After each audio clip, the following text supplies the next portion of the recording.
மூணாவது பார்த்தீங்கன்னா, முக்கியமா சர்க்கரை நோய் ஏன் வருது அப்படின்றதுக்கு ஒரு குறிப்பா ஒரு 2-3 காரணங்களை நம்ம தெரிஞ்சுக்கலாம்.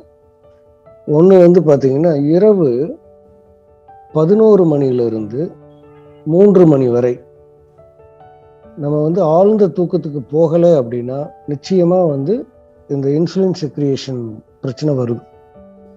இதுக்கு காரணம் வந்து நம்மளுடைய அந்த சிர்காடியன் ரிதம் என்று சொல்லக்கூடிய உயிர்ச்சூழல் கடிகாரம் பாதிக்கப்படுறதுனால. இரவு 11 மணியிலிருந்து 1 மணி வரைக்கும் பார்த்தீங்கன்னா நம்மளுடைய பித்தப்பை வந்து தன்னைத்தானே சுத்தப்படுத்திக் கொள்கிற நேரம். நம்ம எந்த நாட்டில் இருக்கிறோமோ அந்த நாட்டில் 11 மணி. நம்ம அமெரிக்காவில் இருந்துட்டு இந்திய டயத்துக்கு வாழக்கூடாது, இந்தியாவில் இருந்துட்டு அமெரிக்க டயத்துக்கு வாழக்கூடாது. அப்படி வாழும் பொழுது இந்த வாழ்வியல் மாற்றங்களினால் ஏற்படக்கூடிய பிரச்சனைகள்ல தூக்கம் முதன்மையாக பாதிக்கப்படுது. அந்த தூக்கம் பாதிக்கப்படக்கூடிய நேரம் குறிப்பா இரவு 11 மணியிலிருந்து 3 மணி வரை அப்படின்னு நான் சொன்னேன். அதுல 11 மணி, 12 மணி, 1 மணி, இந்த 1 மணி வரைக்கும் பார்த்தீங்கன்னா நம்மளுடைய பித்தப்பை தன்னைத்தானே சுத்தப்படுத்திக் கொள்கிற நேரம். அந்த நேரத்துல தூங்கலைன்னா பித்தப்பை சரியா வேலை செய்யாது. அப்ப அதுல வந்து மறுபடியும் சுத்திகரிக்கப்படாத அழுக்குகள் அதில் சேர்ந்துக்கிட்டே இருந்துச்சுன்னா ஒரு குறிப்பிட்ட காலத்துக்கு அப்புறம் அதுல வந்து என்னன்னா வலி ஏற்படும். நம்மளுடைய ரத்தத்துல வந்து கொழுப்பு அதிகமா இருக்கும். அந்த எல்டிஎல் என்று சொல்லக்கூடிய லோ டென்சிட்டி ப்ரொஃபைலும் இருக்கும். அதே மாதிரி ட்ரைகிளிசரிஸும் அதிகமாக இருக்கும். அதுக்கு அடுத்தது ஃபாலோடு பை 1 மணி, 2 மணி, 3 மணி. இந்த 3 மணி வரைக்கும் பார்த்தீங்கன்னா கல்லீரல் தன்னைத்தானே சுத்தப்படுத்திக் கொள்கிற நேரம். இந்த கல்லீரல் தன்னைத்தானே சுத்தப்படுத்திக் கொள்கிறதுக்கும் நம்ம நேரம் கொடுக்கல அப்படின்னா மறுபடியும் நீங்கள் எவ்வளவு ஆரோக்கியமான உணவை எடுத்தாலும் சரி, எவ்வளவுதான் ஒர்க் அவுட் பண்ணாலும் சரி, அந்த சுத்தப்படுத்துகிற வேலை நடக்காததுனால மறுபடியும் உங்களுடைய ரத்தம் ஒரு டாக்ஸிக்காக தான் இருக்கும், பாடியே டாக்ஸிக்காக தான் இருக்கும். அந்த மாதிரியான நிலையில் உங்களுடைய இன்சுலின் செக்ரியேஷன் அளவு சரியாக இருக்காது. இது முதல் காரணமாக தெரிஞ்சுக்கணும். இரண்டாவது பார்த்தீங்கன்னா, இன்னைக்கு நம்ம நிறைய மாவு பொருட்களை சாப்பிட்றோம். இந்த மாவு பொருட்களான உணவுகள் எடுக்கும் பொழுது உமிழ்நீர் சுரப்பியானது சரியாக வேலை செய்யாமல் போயிடாமல் முழுங்கிட்டு போயிடுறோம், அல்லது சரியாக மென்று சாப்பிடாம போயிடுறோம், அல்லது அந்த மாவு பொருட்களை நிறைய மென்று சாப்பிட்டாலும் உமிழ்நீரோட கலக்காமல் போயிடுது. அதனால எந்த ஒரு உணவை எடுத்துக்கிட்டாலும் உமிழ்நீர் சுரக்க செய்யக்கூடிய உப்பு, காரம், புளிப்பு இதெல்லாம் இருக்கிற மாதிரி பண்ணிக்கணும். நம்ம தமிழர்களுடைய பாரம்பரியத்தில் பார்த்தீங்கன்னா மாவு பொருட்கள் அதிகமாக சாப்பிடக்கூடிய அந்த உணவுல ஊறுகாய்னு ஒரு பொருள் வச்சிருப்பாங்க. அது நம்ம தான் கண்டுபிடிச்சோம். இந்த ஊறுகாய்க்கு இருக்கக்கூடிய சுவை மட்டுமல்ல, அதனுடைய வேலையே என்னன்னு கேட்டிங்கன்னா உமிழ்நீர் சுரப்பியை தூண்ட செய்வது. இந்த உமிழ்நீர் சுரப்பியை தூண்டினால் மட்டும்தான் அமிலேஸ் என்ற பொருள் வந்து நம்ம சாப்பிட்ற சாப்பாட்டுல கலந்து வயிற்றுக்குள்ள போகும். அங்கிருந்து அது கல்லீரலுக்கு போய் குவாலிட்டி செக் பண்ணும்போது எந்த உணவு துகள்களினுடைய நுண்ணிய துகள்களில் அமிலேஸ் கோட்டா இருக்கோ அந்த செல்லுக்கு மட்டும்தான் இன்சுலின் செக்ரியேட் ஆகும். அப்போ இன்சுலின் செக்ரியேஷன் ஆச்சுன்னா தான் நம்மளுக்கு சுகர் பிரச்சனை வராது. அப்படி செக்ரியேட் ஆகலை, நம்ம வந்து எதையுமே கவலைப்பட மாட்டோம், முழுங்கிடுவோம், உமிழ்நீர் சுரப்பை பற்றி கவலைப்பட மாட்டோம், எல்லாமே பண்ணிட்டு இருக்கிறோம். அப்புறம் ஆனால் பசிக்கிறது, சாப்பிட்டுக்கிட்டே இருக்கிறோம்.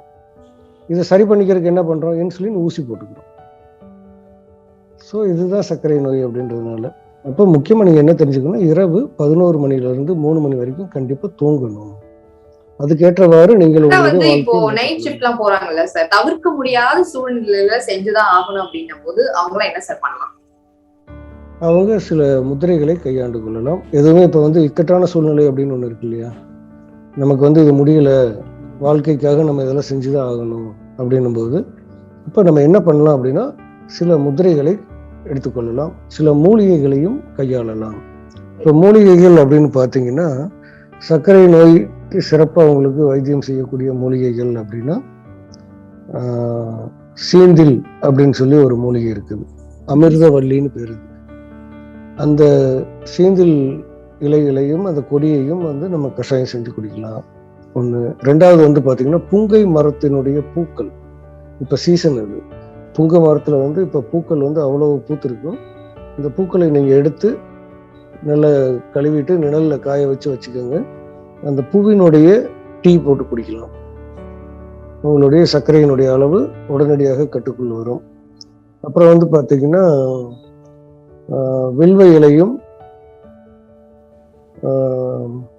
மா இலையையும் நீங்கள் இதே மாதிரி காய வச்சுக்கலாம். அதை கொஞ்சம் இதே மாதிரி டீ மாதிரி போட்டு குடிக்கலாம்.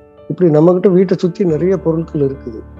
ஆனால் நம்ம வந்து மாத்திரை வடிவில் கிடைச்சா தான் அது நமக்கு பலன் தரும் அப்படின்னு நம்பிட்டு இருக்கிறது தான் நம்மளுடைய அறியாமை. அப்படி இருக்கக்கூடாது. உணவே மருந்து அப்படின்றது நம்ம வீட்டை சுற்றி இருக்கக்கூடிய மூலிகைகளையும் சேர்த்து தான் சொல்லியிருக்கிறாங்க. அதனால் அதை பயன்படுத்த தயாராக இருந்தோம்னா சர்க்கரை நோய் பற்றி கவலைப்பட தேவையில்லை. அடுத்தது முதிரைகள் அப்படின்னு பார்த்தீங்கன்னா பானை முதிரை, சர்க்கரை முதிரை, பூசன் முதிரை அப்படின்னு சொல்லி ஒரு 3 முதிரை இருக்கு. ஏன் நம்ம வந்து எப்பவுமே ஒரு பிரச்சனைக்கு 3 முதிரை சொல்றோம் அப்படின்னு கேட்டீங்கன்னா அது நிறைய பேர் கேள்வியா கேட்டிருந்தாங்க. எந்த ஒரு நோய்க்குமே நம்மளுடைய தமிழர் பாரம்பரியத்துல வாத பித்த கபம் அப்படின்ற கேட்டகரியில தான் நோய் அறிதல் தன்மை அப்படின்றது அந்த 3 விதமா தான் பார்ப்போம். மிகினும் குறையினும் நோய் செய்யும் எண்ணிய வழி முதலான 3 அப்படின்னு சொல்றோம். அப்போ அதிகமானாலும் நோய், குறைந்தாலும் நோய். எது அப்படின்னா எண்ணிய வழி முதலான 3. வழி அப்படின்னா வாதம். முதலான 3 வாதம், பித்தம், கபம் என்ற இந்த 3 பிரிவிலையும் மிகினும் குறையினும் நோய் செய்யும். இப்போ நம்ம செய்யக்கூடிய முதிரைகள் அந்த ஒரு குறிப்பிட்ட நோய்க்கோ அல்லது அந்த குறிப்பிட்ட நோயாளருக்கோ வேற பிரச்சனைகளினால சர்க்கரை நோய் வந்திருக்கலாம், அல்லது வேற பிரச்சனைகளினால இந்த நோய் வந்திருக்கலாம். அப்போ அதுக்கு தேற்றவாறு 3 முதிரைகளை செய்யணும். முதல் முதிரை வந்து பார்த்தீங்கன்னா பானை முதிரை, 2வது சர்க்கரை முதிரை, 3வது பூசன் முதிரை. இது 3 செஞ்சுட்டு வரணும். அது எப்படி செய்யறது என்னன்றதுல நம்ம அந்த முத்ராகுரு பாசுக்கண்ணா யூடியூப் சேனல்ல அந்த இது இருக்குது. மறுபடியும் நம்ம சொல்லி காமிச்சோன்னா டபுள் ஆயிடக்கூடாது. அதனால அதை பார்த்துக்கோங்க. பானை முதிரை அப்படின்றது வந்து உங்களுடைய இடது கையில இந்த 2 விரலையும் இப்படி தொட்டு இங்கே தொடணும். இந்த விரல் இங்கே இப்படி வச்சுக்கணும். இது பானை முதிரை. இது இடது கை, இது வலது கை. வலது கையினுடைய பெருவிரலை இடது கையினுடைய இந்த கோட்டு பக்கத்துல இப்படி கொண்டு வரணும். இப்படி வைக்கணும். வச்சீங்கன்னா நீங்க சரியா பண்றீங்கன்னா இந்த இடது கையினுடைய இந்த உள்ளங்கை பகுதியில் இருக்கக்கூடிய சக்கரம், துணை சக்கரம் வேலை செய்ய ஆரம்பிச்சு ஒரு 3 நிமிடத்திலேயே ஒரு துடிப்பு தெரியும். வலது கையினுடைய பெருவிரல் வைத்திருக்க இடத்துலையும் அந்த துடிப்பு தெரியும். இது பானை முதிரை. சர்க்கரை முதிரை அப்படின்றது பார்த்தீங்கன்னா இப்போ நம்ம வந்து இப்போ நீங்க உங்க வீட்டுக்கு நான் வரேன்னு வச்சுக்கோங்களேன், நீங்க என்ன சொல்லுவீங்க? வாங்க வாங்கன்னு சொல்லுவீங்க. நம்மளுடைய கலாச்சாரம்.